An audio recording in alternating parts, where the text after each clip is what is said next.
ఎడారిలో సెలయేర్లు డిసెంబర్ 27వ తేదీ. ఇనుము అతని ప్రాణమును బాధించెను. కీర్తనల గ్రంథము 105వ అధ్యాయము 18వ వచనం. దీన్నే మరో విధంగా చెప్పాలంటే అతని హృదయం ఇనుములాగా దృఢంగా అయింది. చిన్నతనంలోనే ఎన్నో బాధ్యతలు నెత్తిన పడడం, న్యాయంగా రావాల్సింది రాకపోవడం, ఆత్మలో పొంగే హుషారుకి ఎప్పుడు ఆనకట్ట పడుతూ ఉండడం, ఇవన్నీ దృఢచిత్తాన్ని, అచంచల నిశ్చయతను, ధీరత్వాన్ని, అన్నిటికీ తట్టుకొని నిలబడగలిగే దీక్షను ఇస్తాయి. వ్యక్తిత్వం విలక్షణం కావడానికి ఇవన్నీ సోపానాలే. శ్రమల నుండి దూరంగా పారిపోకండి. మౌనంగా ఓపికగా వాటిని సహించండి. వీటి ద్వారానే దేవుడు మీ హృదయాల్లోకి ఇనుమును ప్రవేశపెడతాడు.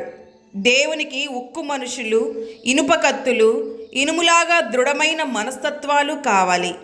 ఇనుప పరిశుద్ధులు కావాలి. అయితే మానవ హృదయాన్ని ఇనుములాగా చేయడానికి శ్రమలు తప్ప వేరే ఉపాయం లేదు. గనుక దేవుడు మనుషుల్ని శ్రమల పాలు చేస్తాడు. నీ జీవితంలోని అతి శ్రేష్టమైన సంవత్సరాలు నిస్త్రాణగా గతించిపోతున్నాయా? అడుగడుక్కి అపార్థాలు, ప్రతిఘటనలు, దూషణలు ఎదురవుతున్నాయా? నిరుత్సాహపడవద్దు.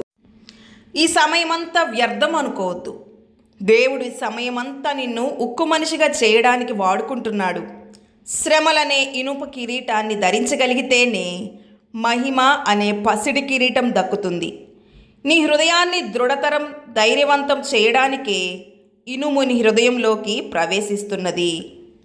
దారిలోని ఆటంకాలను లెక్క చేయకు. చలిని, రోజంతా వీచే వడగాలుల్ని పరిగణించకు.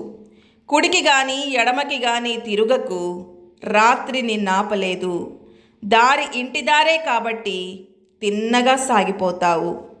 దేవుడి మాటలను దీవించునుగాక. ఆమెన్.